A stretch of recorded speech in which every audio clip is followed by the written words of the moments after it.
26 বিধানসভা নিৰ্বাচনৰ সেমিফাইনেল পঞ্চায়ত নিৰ্বাচনত বিজেপিক প্ৰত্যাহ্বান জনাই উজনিত অসম জাতীয় পৰিষদে দেখুৱাইছে নিৰ্বাচনী খেল। ছখনকৈ আসনত বৃহৎ জয় সাব্যস্ত কৰিছে অসম জাতীয় পৰিষদে। উজনিৰ পৰা আহিছে অসম জাতীয় পৰিষদৰ বাবে ভাল খবৰ। জাতীয় জনতা পাৰ্টিৰ ভেটিত এক প্ৰকাৰ কপনিত সৃষ্টি কৰিছে সৌখিদিনা ভূমিষ্ঠ হোৱা লুৰিণজ্যোতি গগৈৰ দল অসম জাতীয় পৰিষদে। উজনি অসমত লুৰিণজ্যোতি গগৈ মেজিক চলিছে। ইয়াত না বিজেপি না কংগ্ৰেছ কাৰুৱে মেজিক চলা নাই, কাৰুৱে যাদু ইয়াত চলা নাই। চলিছে মাত্ৰ লুৰিণজ্যোতি গগৈ যাদু। লুৰিণজ্যোতি গগৈ বৃহৎ জয়েৰে উজনি অসমৰ ভেটি কঁপাই তুলিছে আৰু আৰম্ভণিত হয়তো আপোনালোকে দেখিলে তাৰে ভিডিঅ' মই আপোনালোকৰ মাজলৈ লৈ আনিছো। এবাৰ জনগণে কৈছে যে ভাল যিসকল প্ৰাৰ্থী আছে উপযুক্ত সেইসকল প্ৰাৰ্থীক আগবঢ়াই দিব লাগে যাতে অসমত গুণগত ৰাজনীতিৰ এটা পৰিৱেশ তৈয়াৰ হয়। গান্ধীজীৰ যি পঞ্চায়তী ৰাজ ব্যৱস্থা য'ত গ্ৰাম স্বৰাজৰ কথা কোৱা হৈছে তাত কোৱা হৈছে যে ভাৰতবৰ্ষ বা অসমৰ 80%তকৈ বেছি মানুহ গাঁৱত থাকে। সেইকাৰণে দেশৰ ৰাজ্যৰ এটা জাতিৰ মূল আত্মাটো জীয়াই আছে গাঁওসমূহত, প্ৰাণ জীয়াই আছে গাঁৱত। সেইকাৰণে গাঁৱৰ মানুহৰ প্ৰকৃত উন্নয়ন যেতিয়ালৈকে নহব, গাঁৱত যেতিয়ালৈকে যোগাযোগ ব্যৱস্থা, স্বাস্থ্য, খোৱা পানী, শিক্ষাৰ প্ৰকৃত বিচাৰ যেতিয়ালৈকে ৰাইজে প্ৰকৃত অধিকাৰ নাপাব তেতিয়ালৈকে উন্নয়ন সামগ্ৰিকভাৱে সমাজৰ উন্নয়ন কেতিয়াও হ'ব নোৱাৰে। সেইকাৰণে অসম জাতীয় পৰিষদে আমাৰ নিৰ্বাচনী ইস্তাহাৰত কৈছো যে আমি গাঁৱৰ মানুহৰ হাতত আমি স্বাৱলম্বনৰ পথ দিব খোজো। গাঁৱৰ মানুহক প্ৰকৃত অধিকাৰ দিবৰ কাৰণে আমি আমাৰ নিৰ্বাচনী ইস্তাহাৰত কৈছো সপোনৰ পঞ্চায়তী ৰাজ ব্যৱস্থা প্ৰতিষ্ঠা কৰি স্বচ্ছ নিকা অতি কাৰ্যক্ষম এটা ব্যৱস্থা গঢ়ি তুলিবৰ কাৰণে আমি সকলোৱে চিন্তা চৰ্চা কৰি আহিছো। গতিকে আমাৰ লক্ষ্য আমাৰ অসমৰ প্ৰতিটো জাতি জনগোষ্ঠী ভাষা বাকী ধৰ্মাৱলম্বী লোকৰ মাজত সমন্বয়, আমি আমাৰ যিটো স্বাভিমানী জাতীয় চেতনা এইটো পুনৰুত্থান কৰিবৰ কাৰণে, পুনৰুজ্জ্বল কৰিবৰ কাৰণে আমি সকলোৱে আমাৰ দলৰ ফালৰ পৰা দলৰ প্ৰতিগৰাকী সৈনিকে কৰ্মকৰ্তাই কাম কাজ কৰি আহিছে। আৰু মই জানো যে বোধ সম্পন্ন যিসকল ব্যক্তি আছে প্ৰত্যেকৰে অন্তৰত হৃদয়ত অসম প্ৰেম আৰু অসমৰ মানুহৰ প্ৰতি ভাল পোৱা, আমাৰ অধিকাৰৰ প্ৰতি তেওঁলোকৰ সকলোৱে দায়বদ্ধতা প্ৰত্যেকৰে আছে। বিভিন্ন কথা বতৰা আমি দেখিছো যে আমাৰ সমাজখন সাম্প্ৰদায়িকতাৰ নামত বিভাজন কৰিবৰ কাৰণে বিভিন্ন অশুভ শক্তিয়ে বিভিন্ন ষড়যন্ত্ৰৰ কূটকৌশল অব্যাহত ৰাখিছে। আমাৰ গুৰুদেৱ হৰিদেৱ দামোদৰদেৱ অনিৰুদ্ধদেৱ এইসকলে প্ৰতিষ্ঠা কৰি থৈ যোৱা এখন সমাজ, এইখন সমাজৰ ঐক্যতা, এইখন সমাজৰ যি সাম্প্ৰদায়িকতাহীন যি পৰিৱেশ এইবোৰক ভাঙিবৰ কাৰণে কিছু শক্তিয়ে প্ৰতিনিয়ত প্ৰতি মুহূৰ্তত তেওঁলোকে অহৰ্নিশে আক্ৰমণ চলাই আহিছে, ষড়যন্ত্ৰ কূটকৌশল চলাই। এইখন সমাজ ধৰি ৰাখিব লাগিব। আমাৰ সমাজৰ সমন্বয় আৰু আমাৰ ঐক্যবদ্ধতাৰ যিটো ঐতিহ্য এইটো ধৰি ৰাখিবৰ কাৰণে সকলোৱে আমি চিন্তা চৰ্চা কৰিব লাগিব। আমাৰ যাতে মোৰ অধিকাৰ সদায় সুৰক্ষিত হৈ থাকে, আইৰ মৰমৰ যিটো মাত, এই মাতৃভাষা যাতে সদায় আমি জীয়াই ৰাখিব পাৰো।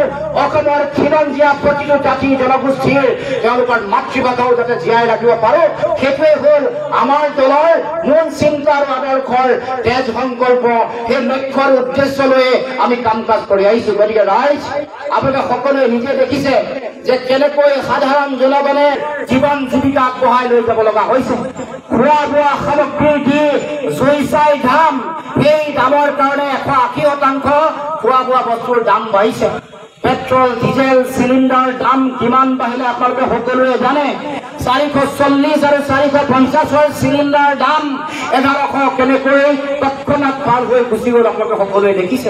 10 পইচা চৰকাৰে কমাই ডাঙৰকে তেওঁলোকে পেপাৰত এডভাৰটাইজমেণ্ট দিয়ে।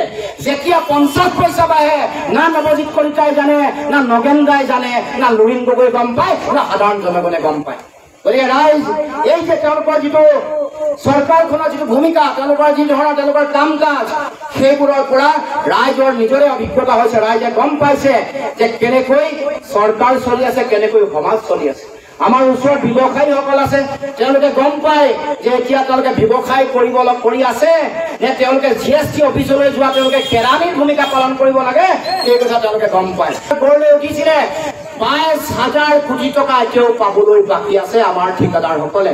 তাৰমানে কেইজনমান ঠিকাদাৰে টকা পোৱাক বাদ দি আমাৰ যিসকল নতুন ঠিকাদাৰ উঠি আহিছিল, যোনে 1 কোটি 2 কোটি 5 কোটি 10 কোটি 50 কোটিৰ কাম কৰিব পাৰিছিল, সেই সকলক বিজেপি চৰকাৰে মাৰি পেলাব অসমীয়া ঠিকাদাৰসকলক মাৰি পেলাব গতিকে ৰাইজ এইবোৰ কথা নিজে উপলব্ধি কৰাৰ বিষয়ে মই বহুবাৰ কৈ আহিছো ৰাইজে এই কথা বহুবাৰ দেখি আহিছে কাটলৰ পূজা কেনেকৈ বাঢ়িছে কেনেকৈ মিউনিচিপালিটি টেক্স বাঢ়িলে কেনেকৈ সলিড ওয়েষ্ট মেনেজমেন্টৰ টেক্স বাঢ়িলে কেনেকৈ বিদ্যুতৰ মাচুল বাঢ়িছে আপোনালোকে সকলোৱে দেখিছে শুনিছে বুজিছে এতিয়া হৃদয়ঙ্গম কৰাৰ সময় আৰু এইটো কথা উপলব্ধি কৰি যাতে জাহাজৰ চিনত নৱজিৎ কলিতাক সকলোৱে ভোটদান কৰি জিলা পৰিষদৰ প্ৰাৰ্থী হিচাপে যাতে তাৰ প্ৰতিনিধি হিচাপে যাতে প্ৰেৰণ কৰে তাৰ কাৰণে সকলোকে আহ্বান জনাইছো ঠগন খাইছে ৰাইজে ৰাম ঠগন আৰু নাখাব ৰাইজ ৰাম ঠগন খালে